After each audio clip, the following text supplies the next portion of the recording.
मंत्री महोदय के संबोधन की। माता की, भारत माता की, भारत माता की।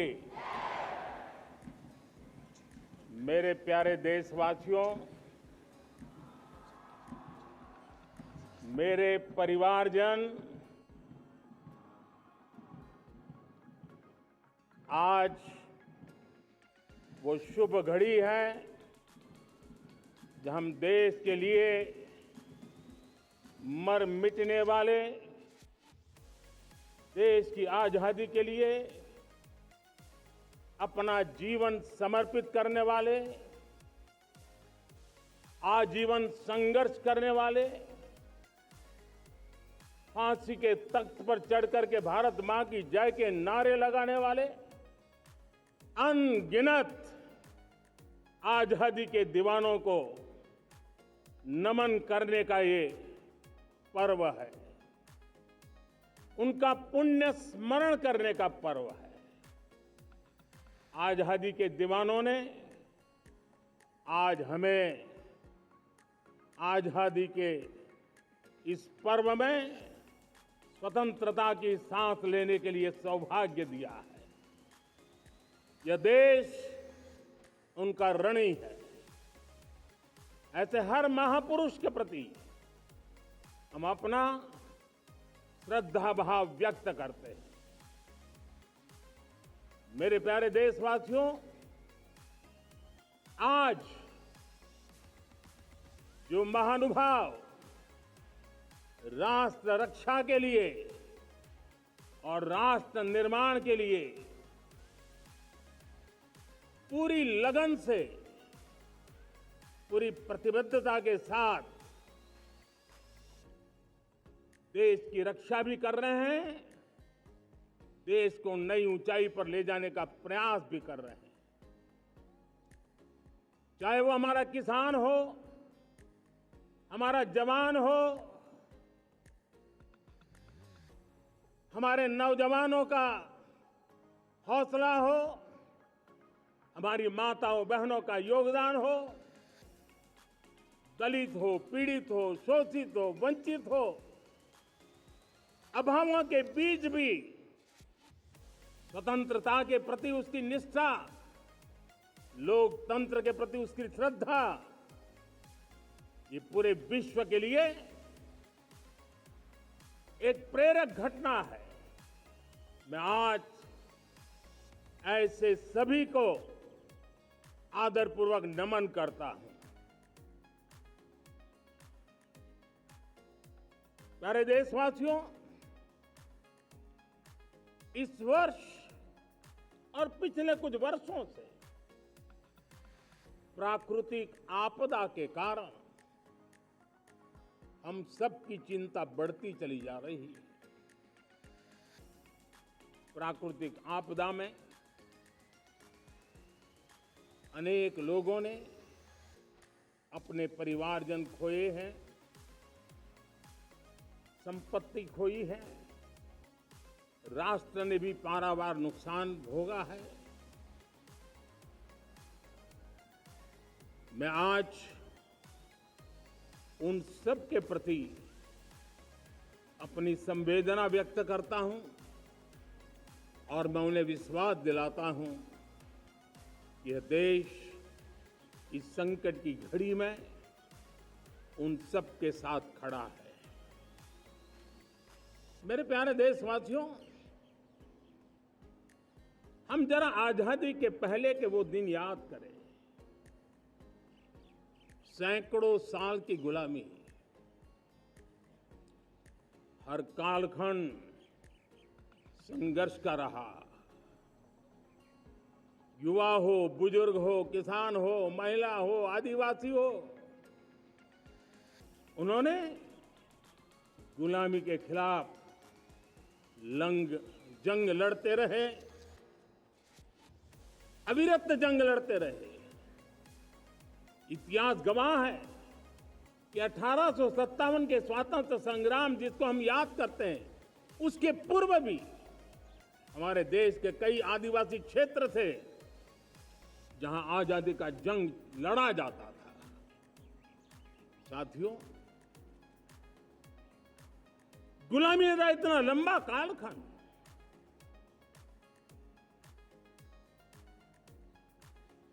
जुल्मी शासक, अपरंपार यातनाएं, सामान्य से सामान्य मानवीयों का विश्वास तोड़ने की हर तरकीब है। उसके बावजूद भी उस समय की जनसंख्या के हिसाब से करीब 40 करोड़ देशवासी आजादी के पूर्व 40 करोड़ देशवासियों ने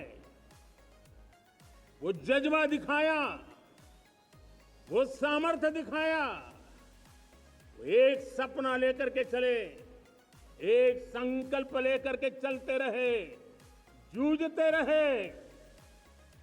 एक ही स्वर था, वंदे मातरम। एक ही सपना था, भारत की आजादी का। 40 करोड़ देशवासियों ने, और हमें गर्व है कि हमारी रगों में उन्हीं का खून है। वो हमारे पूर्वज थे।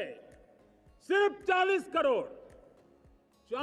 करोड़ लोगों ने दुनिया की महासत्ता को उखाड़ करके फेंक दिया था, गुलामी की जंजीरों को तोड़ दिया था।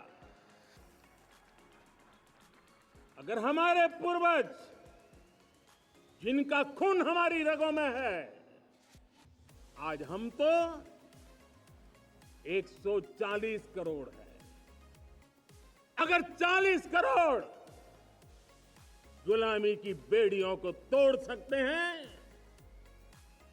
अगर 40 करोड़ आजादी के सपने को पूर्ण कर सकते हैं, आजादी लेकर के रह सकते हैं, तो 140 करोड़ देश के मेरे नागरिक, 140 करोड़ मेरे परिवारजन अगर संकल्प लेकर के चल पड़ते हैं, एक दिशा निर्धारित करके चल पड़ते हैं, कदम से कदम मिलाकर, कंधे से कंधा मिलाकर अगर चल पड़ते हैं, तो चुनौतियां कितनी भी क्यों ना हो, अभाव की मात्रा कितनी ही तीव्र क्यों ना हो, संसाधनों के लिए जूझने की नौबत हो तो भी हर चुनौती को पार करते हुए हम समृद्ध भारत बना सकते हैं। हम 2047 विकसित भारत का लक्ष्य प्राप्त कर सकते हैं। अगर 40 करोड़ देशवासी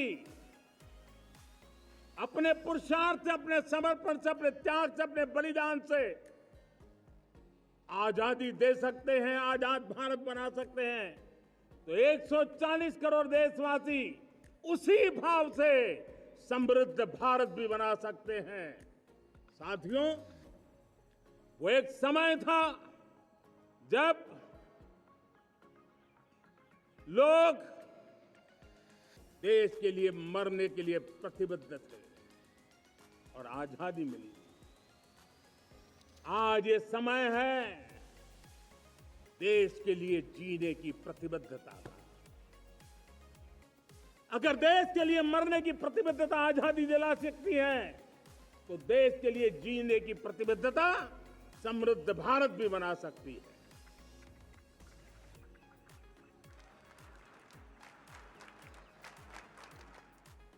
साथियों, विकसित भारत 2047 ये सिर्फ भाषण के शब्द नहीं है। इसके पीछे कठोर परिश्रम चल रहा है। देश के कोटि कोटि जनों के सुझाव लिए जा रहे हैं और हमने देशवासियों से सुझाव मांगे। और मुझे प्रसन्नता है कि मेरे देश के करोड़ों नागरिकों ने विकसित भारत 2047 के लिए अनगिनत सुझाव दिए हैं। हर देशवासी का सपना उसमें प्रतिबिंबित हो रहा है, हर देशवासी का संकल्प उसमें झलकता है। युवा हो, बुजुर्ग हो, गांव के लोग हो, शहर के लोग हो, किसान हो, कामदार हो, दलित हो, आदिवासी हो, पहाड़ों में रहने वाले लोग हो, जंगल में रहने वाले लोग हो, शहरों में रहने वाले लोग हैं। हर किसी ने 2047 में जब देश आजादी का 100 साल मनाएगा तब तक विकसित भारत के लिए अनमोल सुझाव दिए हैं। और मैं जब इन सुझावों को देखता था मेरा मन प्रसन्न हो रहा था। उन्होंने क्या लिखा? कुछ लोगों ने कहा कि दुनिया का स्किल कैपिटल बनाने का सुझाव हमारे सामने रखा। 2047 विकसित भारत के लिए कुछ लोगों ने भारत को मैन्युफैक्चरिंग का ग्लोबल हब बनाने का सुझाव दिया। कुछ लोगों ने भारत की हमारी यूनिवर्सिटीज ग्लोबल बने इसके लिए सुझाव दिया। कुछ लोगों ने यह भी कहा कि क्या आजादी के इतने सालों के बाद हमारा मीडिया ग्लोबल नहीं होना चाहिए। कुछ लोगों ने यह भी कहा कि हमारा स्किल्ड युवा विश्व की पहली पसंद बनना चाहिए। कुछ लोगों ने सुझाव दिया भारत को जल्द से जल्द जीवन के हर क्षेत्र में आत्मनिर्भर बनना चाहिए। कई लोगों ने सुझाव दिया कि हमारे किसान जो मोटा अनाज पैदा करते हैं, जिसको हम श्री अन्न कहते हैं, उस सुपर फूड को दुनिया के हर डाइनिंग टेबल पर पहुंचाना है। हमें विश्व के पोषण को भी बल देना है और भारत के छोटे किसानों को भी मजबूती देनी है। कई लोगों ने सुझाव दिया कि देश में स्थानीय स्वराज की संस्थाओं से लेकर के अनेक इकाइयां हैं, उन सब में गवर्नेंस के रिफॉर्म की बहुत जरूरत है। कई लोगों ने लिखा कि न्याय के अंदर जो विलंब हो रहा है उसके प्रति चिंता जाहिर की और ये भी कहा कि हमारे देश में न्याय व्यवस्था में रिफॉर्म की बहुत बड़ी जरूरत है। कई लोगों ने लिखा कि कई ग्रीनफील्ड सिटीज बनाने की अब समय की मांग है। किसी ने बढ़ती हुई प्राकृतिक आपदाओं के बीच शासन प्रशासन में कैपेसिटी बिल्डिंग के लिए एक अभियान चलाने का सुझाव दिया। बहुत सारे लोगों ने यह सपना भी देखा है कि अंतरिक्ष में भारत का स्पेस स्टेशन जल्द से जल्द बनना चाहिए।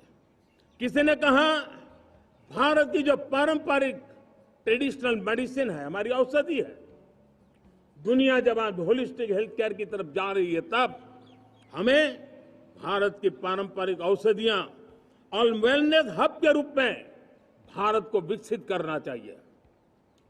कोई कहते हैं कि अब देर नहीं होनी चाहिए, भारत जल्द से जल्द दुनिया की तीसरी सबसे बड़ी इकोनॉमी बनना चाहिए।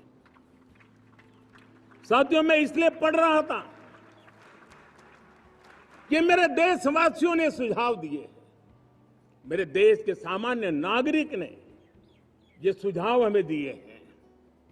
मैं समझता हूं जब देशवासियों की इतनी विशाल सोच हो, देशवासियों के इतने बड़े सपने हो, देशवासियों की इन बातों में जब संकल्प झलकते हो तब हमारे भीतर एक नया संकल्प दृढ़ बन जाता है, हमारे मन में आत्मविश्वास नई ऊंचाई पर पहुंच जाता है।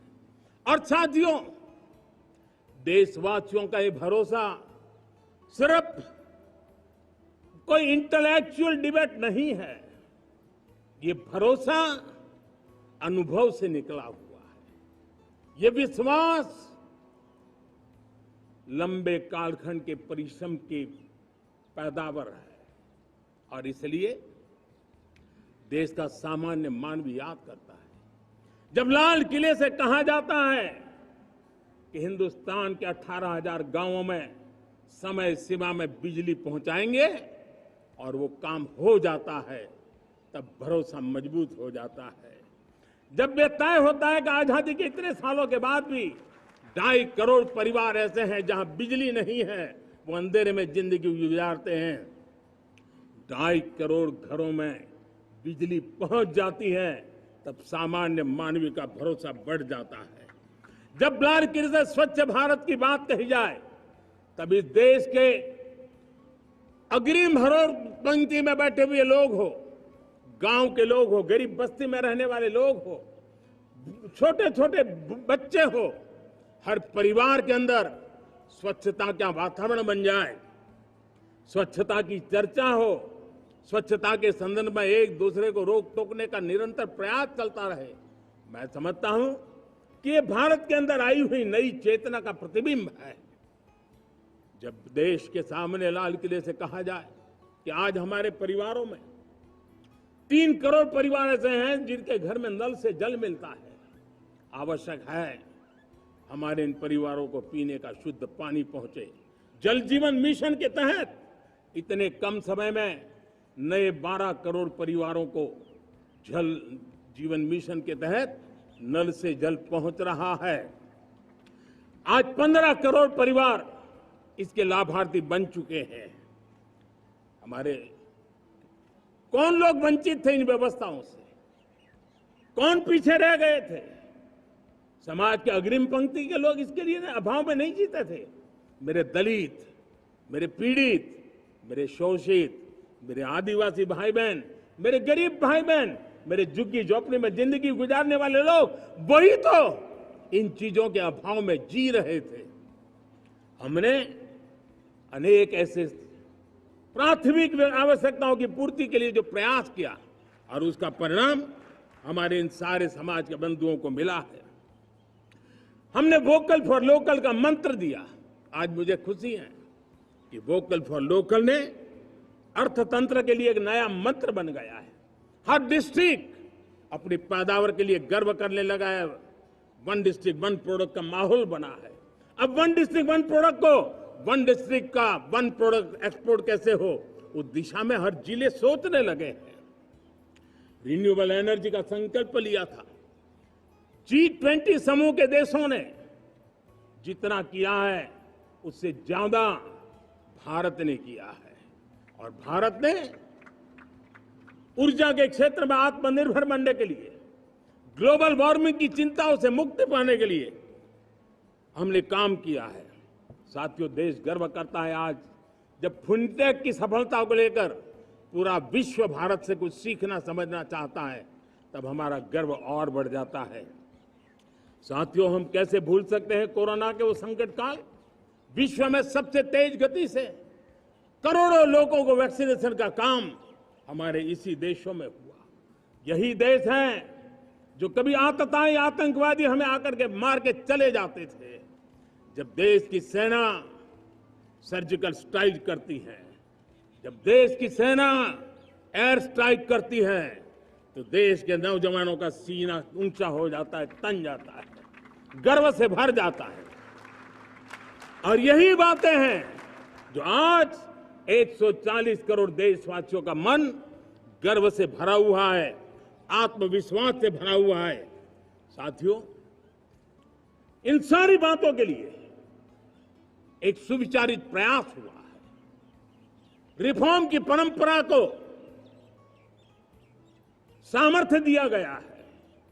नक्कर तरीकों के, नक्कर लक्ष्य को लेकर के, और जब राजनीतिक नेतृत्व की संकल्प शक्ति हो, दृढ़ विश्वास हो, जब सरकारी मशीनरी उसको लागू करने के लिए समर्पण भाव से जुट जाती है, और जब देश के हर नागरिक उस सपने को पूरा करने के लिए, जन भागीदारी करने के लिए, जन आंदोलन बनाने के लिए आगे आता है, तब हमें निश्चित परिणाम मिलता ही रहता है। मेरे प्यारे देशवासियों, हम ये न भूलें कि इस देश उस परिस्थितियों से भी दशकों तक भी आजादी के बाद समय बिताया है, जब होती है, चलती है, अरे यार ये तो चलेगा, अरे हमें क्या मेहनत करने की जरूरत है, अरे मामला है अगली पीढ़ी दिखेगी, अरे हमको मौका मिला है यार, मौज कर लो, आगे वाला आगे का जाने, हमें क्या करना है, हम अपना समय निकाल दें। अरे नया करने जाओगे कोई बवाल उठ जाए, पता नहीं क्यों देश में एक स्टेटस को का माहौल बन गया था। जो है उसी से गुजारा कर लो, यही का माहौल बन गया था। और लोग तो कहते हैं अरे भाई छोड़ो, अब कुछ होने वाला नहीं है, चलो, ऐसा ही मन बन गया था। हमें इस मानसिकता को तोड़ना था, हमें विश्वास से भरना था, और हमने उस दिशा में प्रयास किया। कई लोग तो कहते थे अरे भाई अगली पीढ़ी के लिए काम हम अभी से क्यों करें, हम तो आज का देखें। लेकिन देश का सामान्य नागरिक ये नहीं चाहता, वो बदलाव के इंतजार में था, वो बदलाव चाहता था, उसकी ललक थी, लेकिन उसके सपनों को किसी ने तवज्जो नहीं दी, उसकी आशा आकांक्षाओं को अपेक्षाओं को तवज्जो नहीं दी गई, और उसके कारण वो मुसीबतों को झेलते हुए गुजारा करता रहा, वो रिफॉर्म्स का इंतजार करता रहा। हमें जिम्मेदारी दी गई और हमने बड़े रिफॉर्म्स जमीन पर उतारे। गरीब हो, मिडिल क्लास हो, हमारे वंचित लोग हो, हमारी बढ़ती जाती शहरी आबादी हो, हमारे नौजवानों के सपने हो, संकल्प हो, आकांक्षाएं हो, उनके जीवन में बदलाव लाने के लिए रिफॉर्म का मार्ग हमने चुना। और मैं देशवासियों को विश्वास दिलाना चाहता हूं, रिफॉर्म के प्रति हमारी जो प्रतिबद्धता है वो पिंक पेपर के एडिटोरियल के लिए सीमित नहीं है।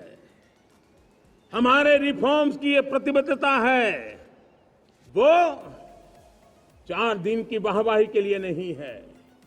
हमारी रिफॉर्म्स की प्रक्रिया किसी मजबूरी में नहीं है, देश को मजबूती देने के इरादे से है। और इसलिए मैं आज कह सकता हूं, रिफॉर्म का हमारा मार्ग एक प्रकार से ग्रोथ की ब्लूप्रिंट बनी हुई है। ये हमारा रिफॉर्म, ये ग्रोथ, ये बदलाव, ये सिर्फ डिबेट क्लब के लिए, इंटेलेक्चुअल सोसाइटी के लिए, एक्सपर्ट लोगों के लिए सिर्फ चर्चा का विषय नहीं है। साथियों, हमने राजनीतिक मजबूरी के कारण नहीं किया है। हम जो कुछ भी कर रहे हैं वो राजनीति का भागा गुणा करके नहीं सोचते हैं। हमारा एक ही संकल्प होता है, नेशन फर्स्ट, नेशन फर्स्ट, राष्ट्रहित सुप्रीम। ये मेरा भारत महान बने, इसी संकल्प को लेकर के हम कदम उठाते हैं।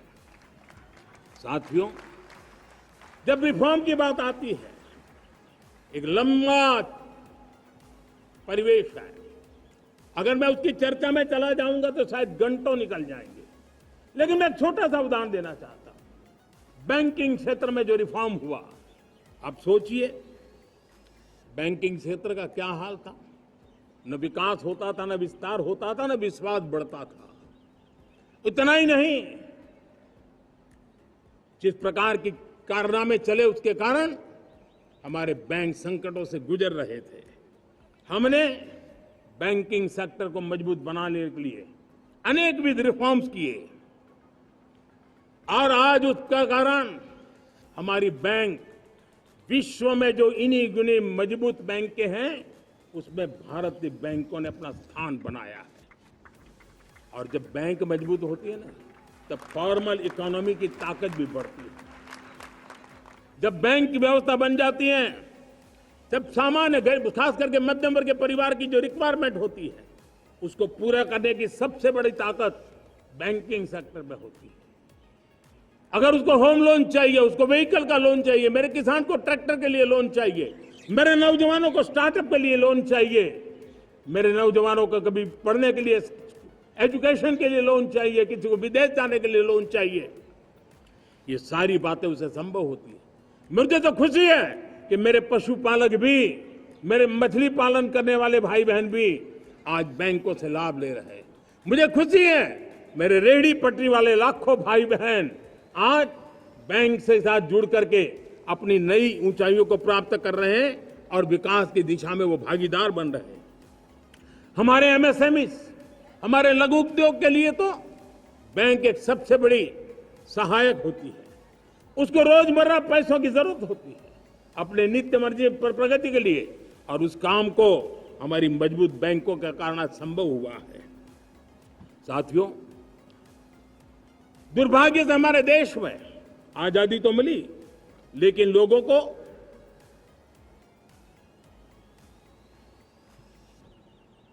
एक प्रकार से माई बाप कल्चर से गुजरना पड़ा। सरकार के पास मांगते रहो, सरकार के पास हाथ फैलाते रहो, किसी की सिफारिश के लिए रास्ते खोजते रहो, वही कल्चर डेवलप हुआ था। आज हमने गवर्नेंस के इस मॉडल को बदला है। आज सरकार खुद लाभार्थी हितार्थी के पास जाती है। आज सरकार खुद उसके घर गैस का चूल्हा पहुंचाती है। आज सरकार खुद उसके घर पानी पहुंचाती है।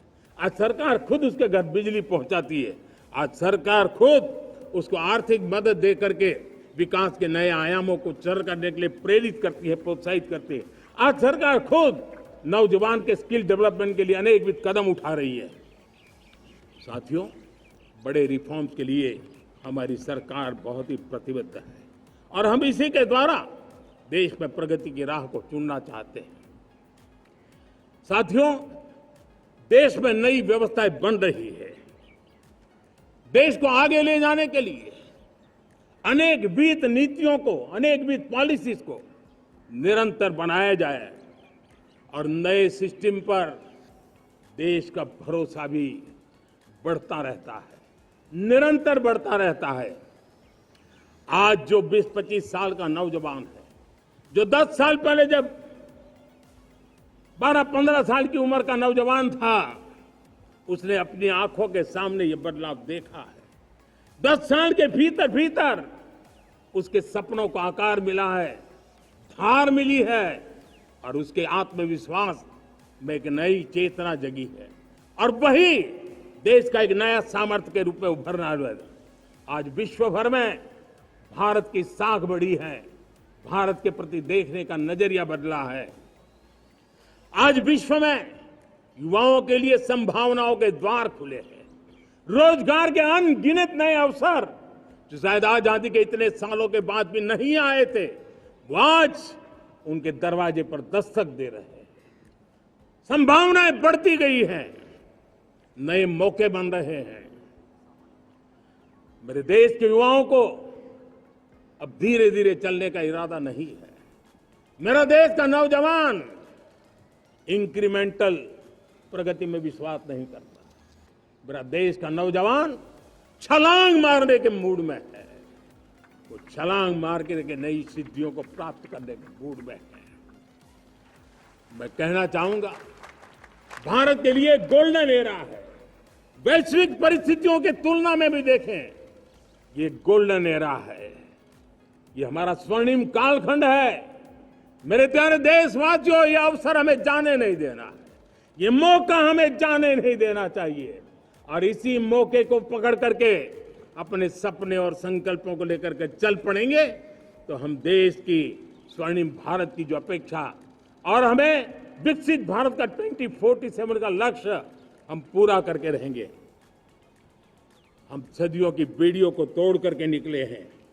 आज टूरिज्म का क्षेत्र हो, एमएसएमई का क्षेत्र हो, एजुकेशन हो, हेल्थ सेक्टर हो, ट्रांसपोर्ट सेक्टर हो, खेती और किसानी का सेक्टर हो, हर सेक्टर में एक नया आधुनिक सिस्टम बन रहा है। हम विश्व की बेस्ट प्रैक्टिसेस को भी आगे देख रखते हुए हम हमारे देश की परिस्थितियों के अनुसार आगे बढ़ना चाहते हैं।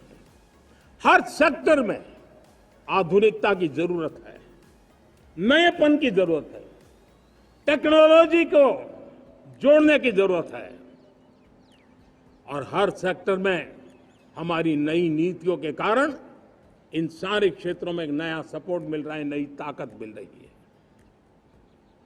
हमारे सारे अवरोध हटे, हमारी बंदी से दूर हो, हम पूरे सामर्थ्य के साथ चल पड़े, खिल उठे, सपनों को पा करके रहे, सिद्धि को हम अपने निकट देखें, हम आत्मसात करें, उस दिशा में हम चलना है।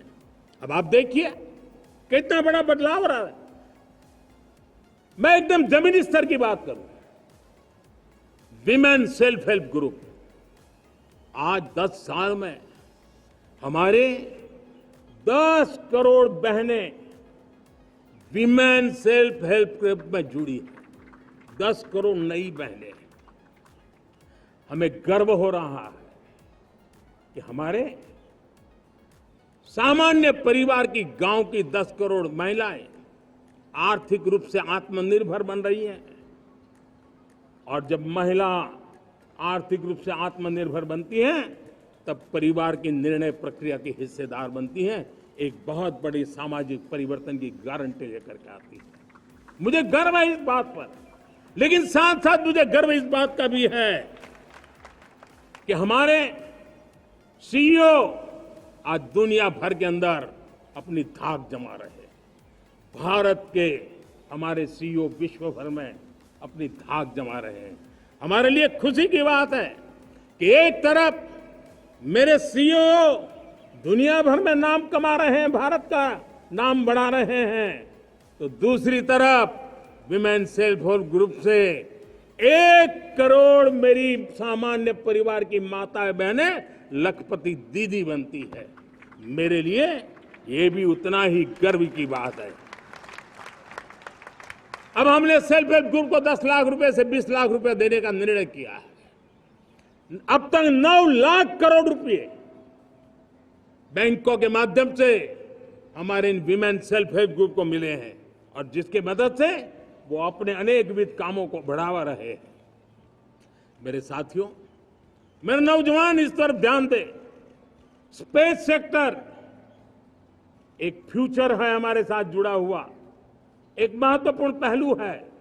हम उस पर भी बल दे रहे हैं। हमने स्पेस सेक्टर में बहुत रिफॉर्म किए हैं। जिन बंधनों में हमने स्पेस सेक्टर को बांध के रखा था, उसे हमने खोल दिया है।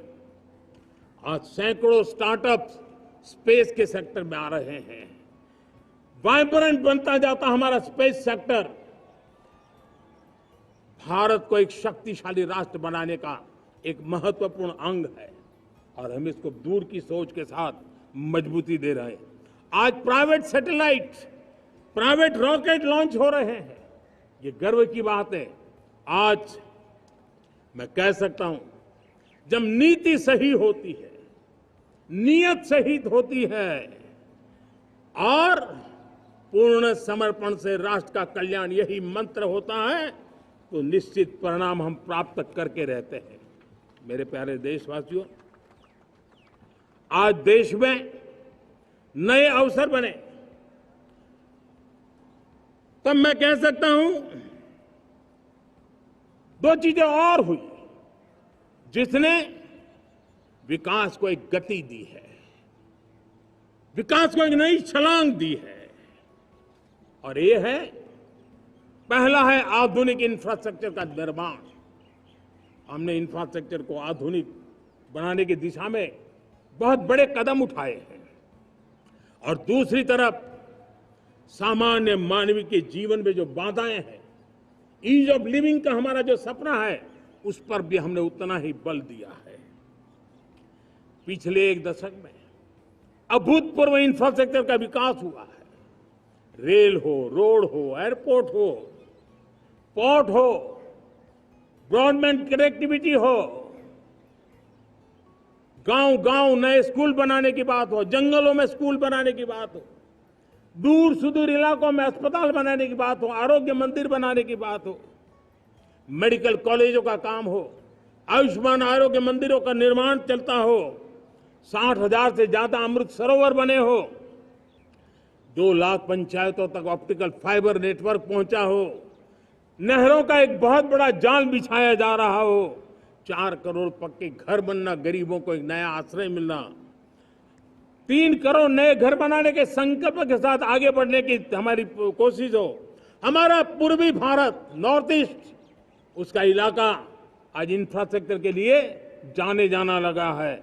और हमने ये जो कायाकल्प किया है, उसका सबसे बड़ा लाभ समाज के उन वर्गों तक हम पहुंचे हैं जो ग्रामीण सड़कें वहां बनी है जिनकी तरफ कोई देखता नहीं था, जिस इलाकों को नहीं देखता था, जिन गांवों को नहीं देखता था।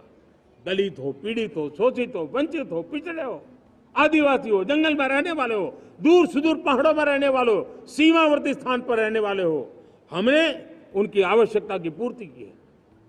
हमारे मछुआरे भाई बहनों की आवश्यकताओं को पूरा करना, हमारे पशुपालकों के जीवन को बदलना, एक प्रकार से सर्वांगीण विकास का प्रयास हमारी नीतियों में रहा, हमारी नीयत में रहा है, हमारे रिफॉर्म में रहा है, हमारे कार्यक्रमों में रहा है, हमारी कार्यशैली में रहा है। और उस सबसे बड़ा लाभ मेरे युवाओं को होता है। उनको नए नए अवसर मिलते हैं, नए नए क्षेत्र में कदम रखने का उसके लिए संभावनाएं बन जाती है, और वही तो सबसे ज्यादा रोजगार दे रहा है। और सबसे ज्यादा रोजगार प्राप्त करने का अवसर इन्हीं समय में उनको मिला है। हमारा जो मध्यम वर्गीय परिवार है, मध्यम वर्गीय परिवार को क्वालिटी ऑफ लाइफ, वो स्वाभाविक उसकी अपेक्षा रहती है।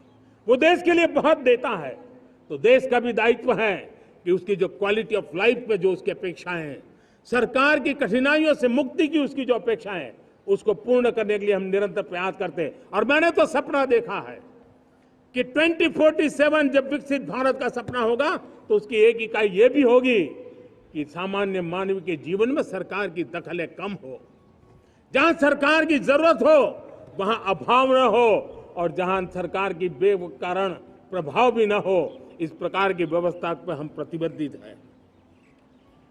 मेरे प्यारे देशवासियों, हम छोटी छोटी जरूरतों पर भी ध्यान देते हैं, हम छोटी छोटी आवश्यकताओं पर ध्यान देते हैं और उसको लेकर हम चलते हैं। चाहे हमारे गरीब का घर का चूल्हा जलता रहे, गरीब की मां को कभी आंसू पी करके सोना न पड़े, और इसके लिए मुफ्त इलाज की योजना हमारी चल रही है। बिजली, पानी, गैस अब सैचुरेशन के मूड पर है, और जब हम सैचुरेशन की बात करते हैं वो 100% होता है। जब सैचुरेशन होता है तो उसको जातिवाद का रंग नहीं लगता है। जब सैचुरेशन होता है तो उसमें पांथिकता का रंग नहीं लगता है। जब सैचुरेशन का मंत्र होता है तब सच्चे अर्थ में सबका साथ सबका विकास का मंत्र साकार होता है। लोगों के जीवन में सरकार की दखल कम हो, उस दिशा में हमने हजारों कंप्लायंसेस के लिए सरकार सामान्य मानवी पर बोझ डालती थी, उन सारे कंप्लायंसेस को दूर किया। हमने देशवासियों के लिए 1,500 से ज्यादा कानूनों को खत्म कर दिया, ताकि कानूनों की जंजाल के अंदर देशवासियों को फंसना न पड़े। हमने छोटी छोटी गलतियों के कारण ऐसे कानून बने थे, उनको जेल में अंदर धकेल दिया जाए। हमने उन छोटे छोटे कारणों से जेल जाने के जो परंपराएं थी, उन सारे कानूनों को नष्ट कर दिया, और उसको कानूनों को जेल भेजने के प्रावधान को व्यवस्था से बाहर कर दिया है। आज हमने जो आजादी की विरासत के गर्व की बात हम जो करते हैं, सदियों से हमारे पास जो क्रिमिनल लॉ थे, आज हमने उसको नए क्रिमिनल लॉ, जिसको हमने न्याय संहिता के रूप में, और जिसके मूल में दंड नहीं पर नागरिक को न्याय, इस भाव को हमने प्रबल बनाया है। ईज ऑफ लिविंग बनाने के लिए देशव्यापी मिशन में काम करें। हर लेवल पर मैं सरकार के प्रतिनिधियों का आह्वान करता हूं। मैं जनप्रतिनिधि, वो किसी भी दल के क्यों न हो, किसी भी राज्य के क्यों न हो, सबसे आग्रह करता हूं कि हमने एक मिशन मोड में ईज ऑफ लिविंग के लिए कदम उठाने चाहिए। मैं हमारे युवाओं को, प्रोफेशनल्स को, सबको मैं कहना चाहता हूं, आप अपने स्थान पर जहां पर आपको छोटी छोटी दिक्कतें होती है, आप उसके सॉल्यूशन को लेकर के सरकार को चिट्ठी लिखते रहिए। सरकार को बताइए कि बिना कारण की कठिनाई आए उसको दूर करने से कोई नुकसान नहीं है। मैं पक्का मानता हूं आज सरकारें संवेदनशील हैं। हर सरकार, स्थानीय स्वराज्य की संस्था होगी या राज्य सरकार होगी या केंद्र सरकार होगी, उसको तवज्जो देगी।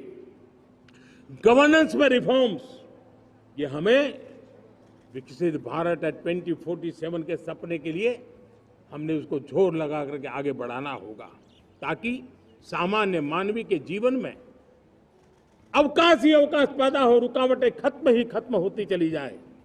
नागरिकों का डिग्निटी ऑफ सिटीजन, नागरिकों के जीवन में सम्मान मिले। डिलीवरी के संबंध में कभी किसी को ये कहने की मोहब्बत ना आया कि ये तो मेरा हक था कि मुझे मिला नहीं, उसको खोजना न पड़े। सरकार के गवर्नेंस में डिलीवरी सिस्टम को और मजबूती चाहिए। आप देखिए देश में जब हम रिफॉर्म की बात करते हैं, आज देश में करीब करीब 3 लाख संस्थाएं काम कर रही है, चाहे पंचायत हो, नगर पंचायत हो, नगर पालिका हो, महानगर पालिका हो, यूटी हो, स्टेट हो, डिस्ट्रिक्ट हो, केंद्र, छोटी मोटी 3 लाख करीब करीब इकाइयां हैं।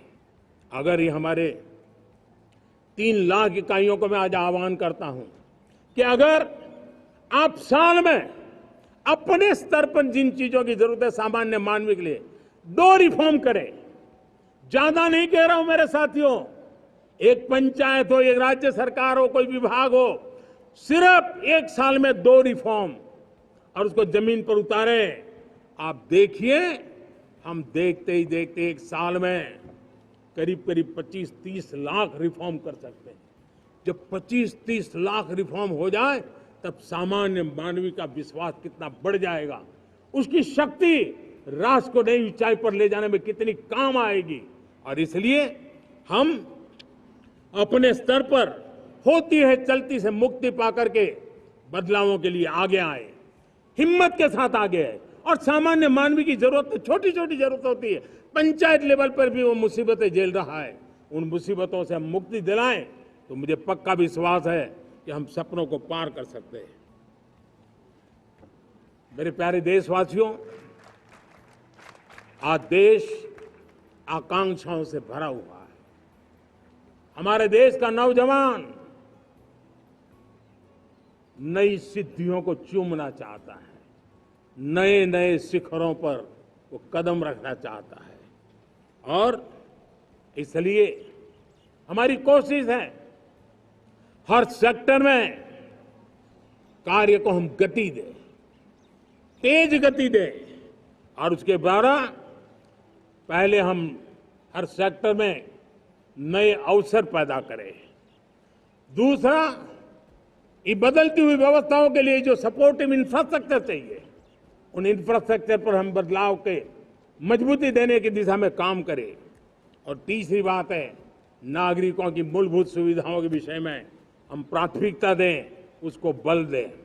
इन तीनों भारत में एक एस्पिरेशनल सोसाइटी का निर्माण किया है और उसके परिणाम स्वरूप आज समाज खुद एक विश्वास से भरा हुआ है। हमारे देशवासियों की आकांक्षा है, उनके एस्पिरेशंस, हमारे नौजवानों की ऊर्जा, हमारे देश के सामर्थ्य के साथ जोड़ करके हम आगे बढ़ने की एक ललक लेकर के चल रहे हैं। मुझे विश्वास है रोजगार और स्वरोजगार नए रिकॉर्ड के अवसर पर हम काम किया है। प्रति व्यक्ति आज आय दोगुनी करने में हम सफल हुए हैं। ग्लोबल ग्रोथ में भारत का योगदान बड़ा है। भारत का एक्सपोर्ट लगातार बढ़ रहा है। विदेशी मुद्रा भंडार लगातार बढ़ा हुआ है, पहले से 2 गुना पहुंचा है। ग्लोबल संस्थानों का भारत के प्रति भरोसा बढ़ा है। मुझे विश्वास है भारत की दिशा सही है, भारत की गति तेज है और भारत के सपनों में सामर्थ्य है। लेकिन इन सबके साथ संवेदनशीलता का हमारा मार्ग हमारे लिए ऊर्जा में एक नई चेतना भरता है। मम भाव हमारे कार्य की शैली है। समभाव भी चाहिए, मम भाव भी चाहिए, उसको लेकर के हम चल रहे हैं। साथियों, मैं जब कोरोना काल को याद करता हूं, कोरोना की वैश्विक महामारी के बीच सबसे तेजी से इकोनॉमी को बेहतर बनाने वाला कोई देश है तो वो देश भारत है। तब लगता है कि हमारी दिशा सही है। जब जात पात मत पंथ ऊपर उठकर हर घर तिरंगा फहराया जाता है, तब लगता है देश की दिशा सही है। आज पूरा देश तिरंगा है, हर घर तिरंगा है। न कोई जात है, न कोई पात है, न कोई ऊंच है, न कोई नीच है, सभी भारतीय है। यही तो हमारी दिशा की ताकत है। जब हम 25 करोड़ लोगों को गरीबी से बाहर निकालते हैं, तब हमारा विश्वास पक्का हो जाता है कि हमने गति को बराबर मेंटेन किया है और सपनों को साकार करना दूर नहीं है। जब 100 से अधिक आकांक्षी जिले अपने अपने राज्य के अच्छे जिलों की स्पर्धा कर रहे हैं, बराबरी करने लगे हैं, तो हमें लगता है कि हमारी दिशा और गति दोनों सामर्थ्यवान है। जब हमारे उन आदिवासी साथियों को वो मदद मिलती है, पीएम जनमन के द्वारा उनको जो योजनाएं पहुंची थी, आबादी बहुत छोटी है, लेकिन बहुत दूर सुदूर इलाकों में छुटपुट परिवार रहते हैं, हमने उनको खोज के निकाला है, उनके लिए चिंता की है। तब लगता है कि संवेदनशीलता से जब काम करते हैं तब संतोष कितना मिलता है। वर्किंग वुमेन के लिए पेड मैटरनिटी लीव 12 हफ्ते से बढ़ा करके 26 हफ्ते कर देते हैं। तब सिर्फ नारी का सम्मान ही करते इतना नहीं है, नारी के प्रति संवेदनशील भाव से निर्णय करते इतना नहीं, लेकिन उसके गोद में जो बच्चा पला है ना, उसको एक उत्तम नागरिक बनाने के लिए मां की जो जरूरत है उसमें सरकार रुकावट न बने, इस संवेदनशील भावना से उस निर्णय को हम करते हैं। जब मेरे दिव्यांग भाई बहन भारतीय साइन लैंग्वेज की बात हो या तो सुगम्य भारत का अभियान हो, उसको लगता है कि अब मेरी भी डिग्निटी है, मेरे प्रति देश के नागरिक सम्मान के भाव से देखता है। और पैरालंपिक में तो हमारे खिलाड़ी नई नई ताकत दिखाने लगे हैं, तब लगता है कि ये जो मेरा मम भाव है, हम सबका मम भाव है, उसकी ताकत नजर आती है। हमारे ट्रांसजेंडर समाज के प्रति हम जिस संवेदना के साथ निर्णय बना रहे हैं, हम नए नए कानून बना रहे हैं, उनको सम्मान का जीवन देने के लिए हम प्रयास कर रहे हैं, तब बदलाव की हमारी दिशा सही दिखता है। सेवा भाव से किए गए इन कामों का, जो त्रिविध मार्गों से हम चले हुए, इन कामों का एक सीधा सीधा लाभ आज उसके परिणाम के रूप में हमें नजर आ रहा है। 60 साल बाद लगातार तीसरी बार आपने हमें देश सेवा का मौका दिया है।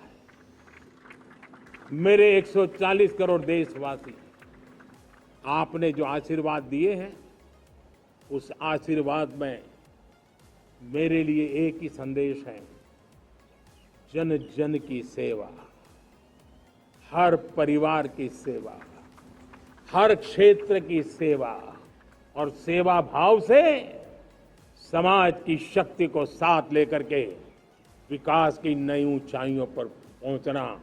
2047 विकसित भारत के सपने को लेकर के चलना, उसी एक संदेश को लेकर मैं आज लाल किले की प्राचीर से हमें आशीर्वाद देने के लिए मैं कोटि कोटि देशवासियों का सर झुका करके आभार व्यक्त करता हूं।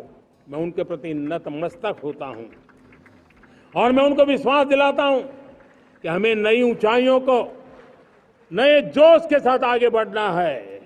हमें सिर्फ जो हो गया है वो संतोष मान करके बैठने वाले हम लोग नहीं हैं, वो हमारे संस्कार में नहीं है।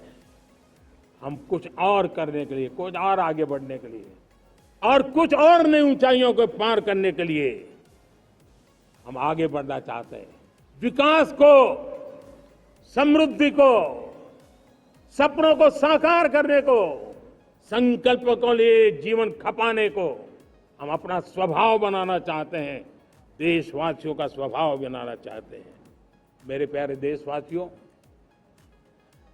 आज नई शिक्षा नीति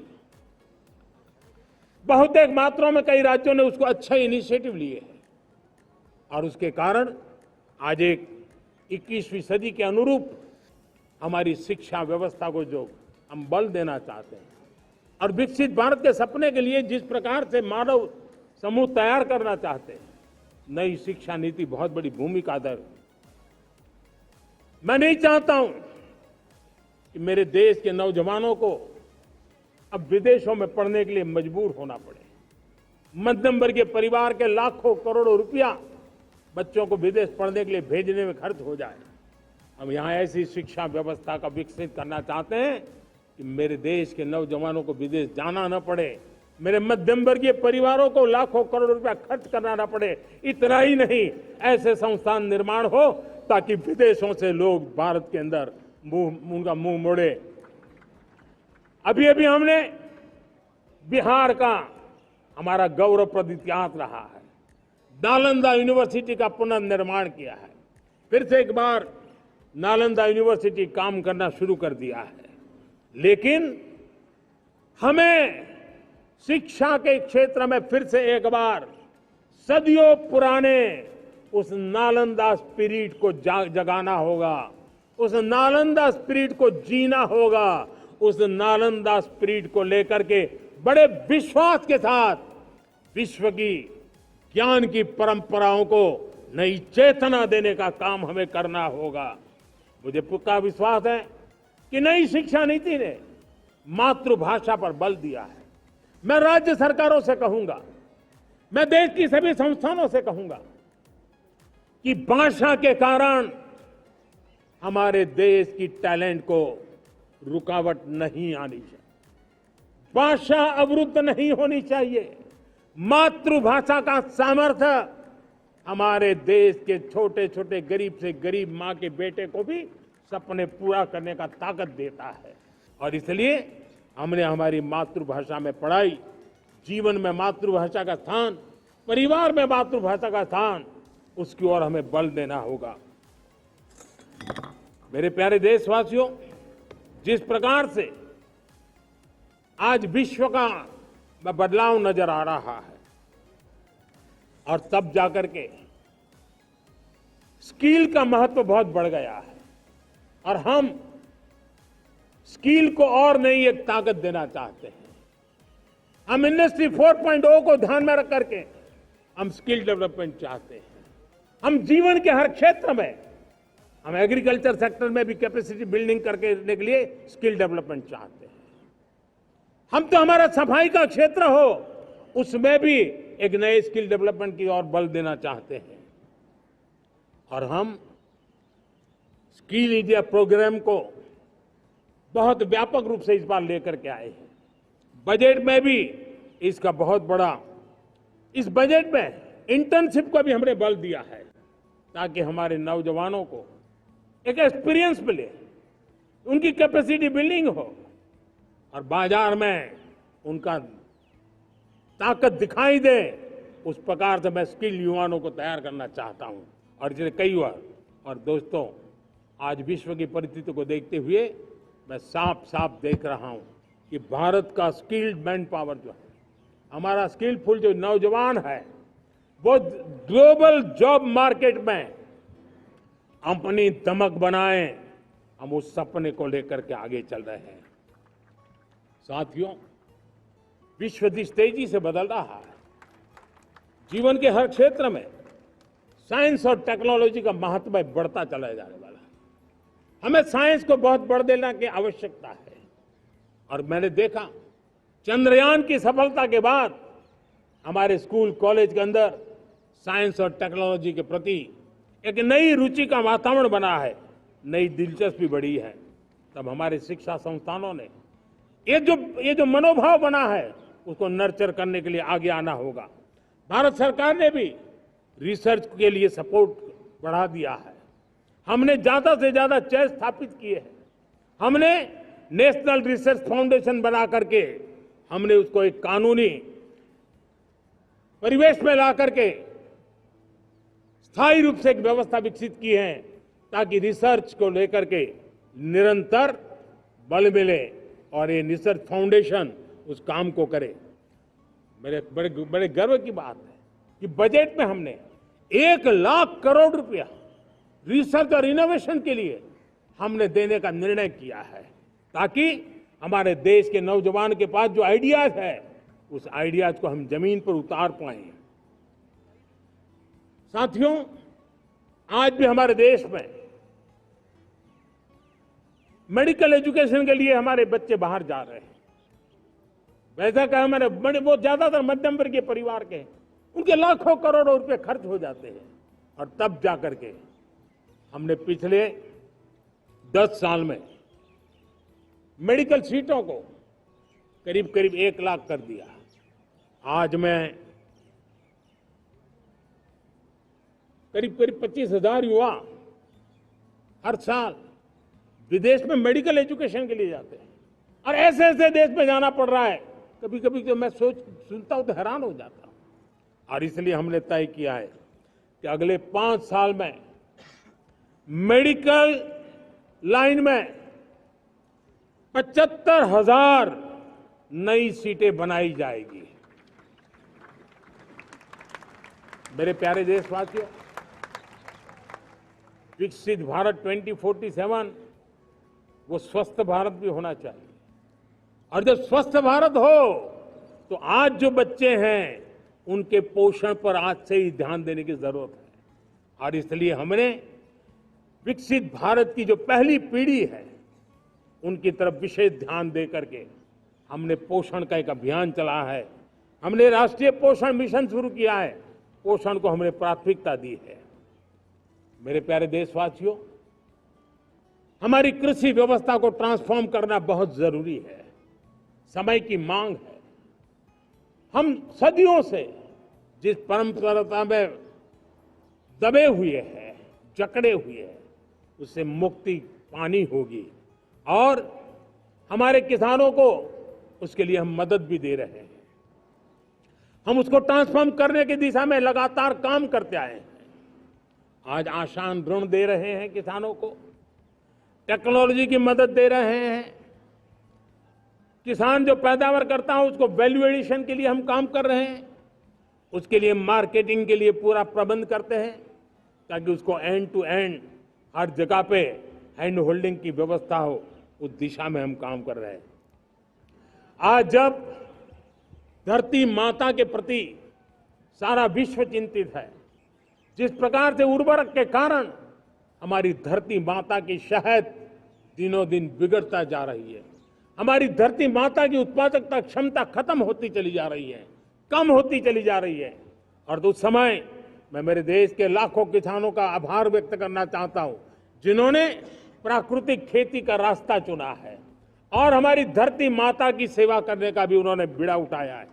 और इस बार बजट में भी हमने प्राकृतिक खेती को बल देने के लिए बहुत बड़ी योजनाओं के साथ बहुत बड़ा बजट में प्रावधान किया है।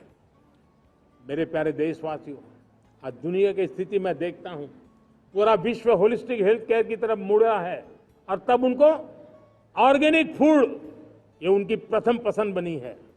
आज विश्व के लिए ऑर्गेनिक फूड का अगर कोई फूड बास्केट बन सकता है तो मेरे देश का किसान बना सकता है, मेरा देश बन सकता है।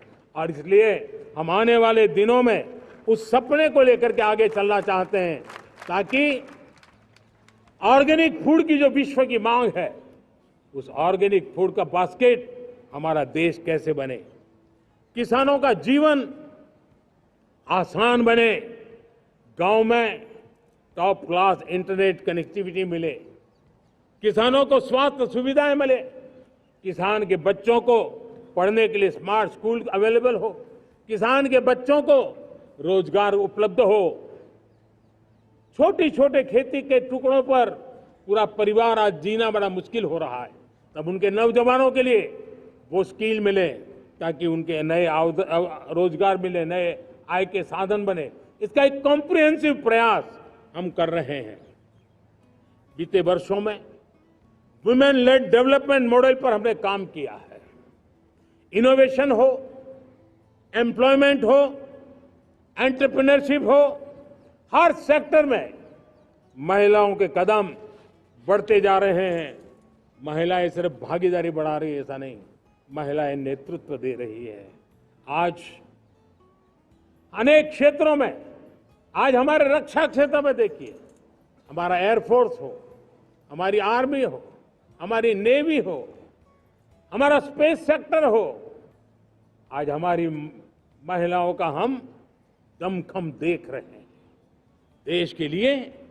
लेकिन दूसरी तरफ कुछ चिंता की बातें भी आती हैं। और मैं आज लाल किले से फिर बार एक अपनी पीड़ा व्यक्त करना चाहता हूं।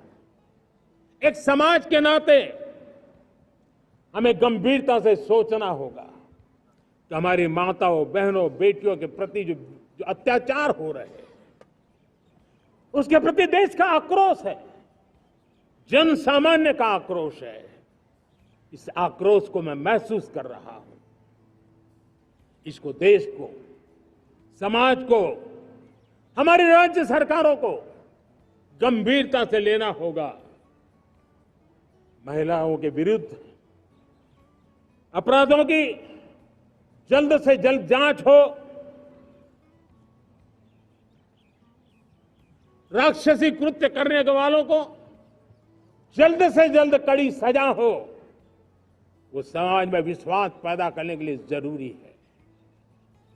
मैं ये भी बताना चाहूंगा कि जब बलात्कार की या महिलाओं पर अत्याचार की घटनाएं घटती हैं तो उसकी बहुत चर्चा होती है, बहुत प्रचार होता है, मीडिया में छाया रहता है।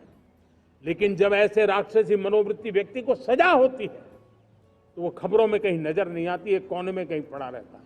अब समय की मांग है कि जिनको सजा होती है उसकी व्यापक चर्चा हो, ताकि ऐसा पाप करने वालों को भी डर पैदा हो कि ये पाप करने की हालत ये होती है कि फांसी पर लटकना पड़ता है। और मुझे लगता है कि ये डर पैदा करना बहुत जरूरी है। मेरे प्यारे देशवासियों, हमारे देश में ऐसी एक आदत बन गई थी स्वभाव से, हम देश को कम आंकना, देश के प्रति गौरव के भाव का अभाव होना, ये पता नहीं क्यों हमारे जहन में घुस गया था। और हम तो कभी कभी तो लेट आए तो कहते थे इंडियन टाइम, शर्म के साथ हम बोल देते थे।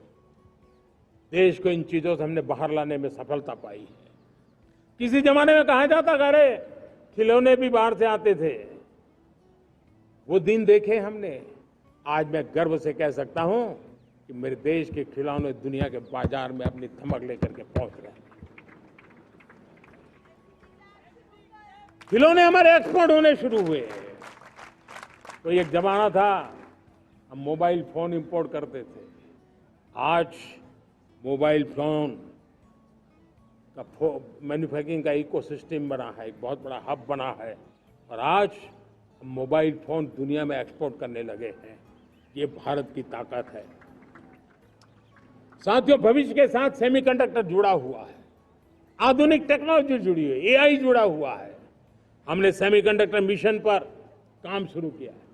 हर उपकरण में मेड इन इंडिया चिप क्यों न हो, क्यों ये सपना मेरे देश का नौजवान देखे। टैलेंट यहाँ है, सारे इस प्रकार के रिसर्च काम हिंदुस्तान में होते हैं। तो अब प्रोडक्शन भी हिंदुस्तान में होगा, सेमीकंडक्टर का काम भी हिंदुस्तान में होगा। और हम एंड टू एंड सॉल्यूशन दुनिया को देने की ताकत रखते हैं और हम उसको साथियों, एक जमाना हमने देखा है 2G के लिए हम कैसा संघर्ष करते थे। आज हर उपकरण में हम देख रहे हैं, हम तेजी से आगे बढ़े। और 5G जिस तेजी से पूरे देश में रोल आउट हुआ, हिंदुस्तान के करीब करीब सभी क्षेत्रों में 5G पहुंच गया। वो विश्व में तेज गति से 5G पहुंचाने में हम आगे रहे। और देश साथियों, मैंने कहा हम रुकने वाले नहीं हैं। 5G पे रुक जाना हमें मंजूर नहीं है। हम 6G पर अभी से मिशन मोड में काम कर रहे हैं और विश्व में हम उसमें भी अपनी धमक जमाएंगे, ये मैं विश्वास से कहता हूं। मेरे प्यारे साथियों, डिफेंस सेक्टर हमारी आदत हो गई थी। डिफेंस बजट कितना ही क्यों न हो, लेकिन कभी को सोचता नहीं था कि डिफेंस बजट बढ़ा तो जाता कहां है। डिफेंस बजट विदेशों से खरीदी में चला जाता था। अब हम चाहते हैं हम आत्मनिर्भर बने। और मैं हमारी डिफेंस फोर्सेस का हृदय से धन्यवाद करता हूं। उन्होंने हजारों ऐसी चीजें लिस्ट कर दी है। उन्होंने तय किया है कि हम विदेश से नहीं लाएंगे। राष्ट्र के लिए जीना क्या कहते हैं, ये हमारे सेना के जवानों ने दिखाया है। और उसके कारण डिफेंस के सेक्टर में हम आत्मनिर्भर होते चले जा रहे हैं। आज डिफेंस मैन्युफैक्चरिंग में भारत की पहचान बनी है। और मैं आज खुशी से कह सकता हूं कि जो देश कभी डिफेंस की हर छोटी मोटी चीज बाहर से लाता था, आज धीरे धीरे दुनिया के कई देशों में हम जो डिफेंस के इक्विपमेंट मैन्युफैक्चर कर रहे हैं वो हम एक्सपोर्ट करने लगे हैं। दुनिया में डिफेंस हब, मैन्युफैक्चरिंग हब के रूप में हम धीरे धीरे उभर रहे हैं। हम मैन्युफैक्चरिंग क्षेत्र को बढ़ावा देना चाहते हैं क्योंकि रोजगार के लिए सर्वाधिक आवश्यक है। आज पीएलआई स्कीम को बहुत बड़ी सफलता मिली है। एफडीआई रिफॉर्म्स, उसने भी हमें बहुत बड़ी ताकत दी है। एमएसएमईज को बहुत बड़ा बल मिला है, नई व्यवस्थाएं विकसित हुई है और उसके कारण हमारा मैन्युफैक्चरिंग सेक्टर, हम दुनिया का एक मैन्युफैक्चरिंग हब बने। जिस देश के पास इतनी नौजवान शक्ति हो, जिस देश के अंदर ये सामर्थ्य हो, हम मैन्युफैक्चरिंग की दुनिया में भी इंडस्ट्री 4.0 में हम बहुत बड़ी ताकत के साथ आगे जाना चाहते हैं। और इसके लिए आवश्यक स्किल डेवलपमेंट, उस पर भी हमने बल दिया है। और स्किल डेवलपमेंट में भी हमने नए मॉडल तय किए हैं। हमने जन भागीदारी को जोड़ा है ताकि तुरंत रिक्वायरमेंट के अनुसार स्किल डेवलपमेंट हम कर सके।